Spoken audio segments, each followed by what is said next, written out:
तुम्हाला माहिती आहे का की या सृष्टीमध्ये एक असं शहर आहे जिथे माणूस मेल्यानंतर स्वतः महादेव त्यांच्या कानामध्ये तारक मंत्र सांगतात आणि ते शहर कधीच पाण्याखाली बुडत नाही आणि ते म्हणजेच काशी। पौराणिक कथेनुसार जेव्हा पृथ्वीची निर्मिती झाली तेव्हा भगवान शिव आणि माता पार्वतीला राहण्यासाठी एका पवित्र ठिकाणाची गरज होती। भगवान शिवने आपल्या दिव्य तेजाने काशी शहर निर्माण केले। असं म्हणतात की हे शहर जमिनीवर नाही तर प्रत्यक्ष महादेवाच्या त्रिशूळावर वसलेलं आहे। जेव्हा पण प्रलय येतो आणि संपूर्ण सृष्टी विनाशाच्या उंबरठ्यावर असते तेव्हा महादेव काशीला आपल्या त्रिशूळावर उचलून धरतात आणि तिचं रक्षण करतात।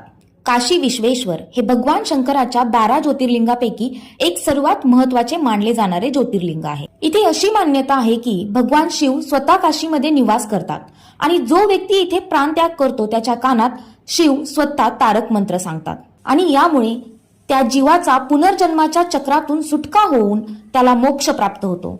म्हणूनच काशीला आनंदवन किंवा महास्मशान असेही म्हणतात।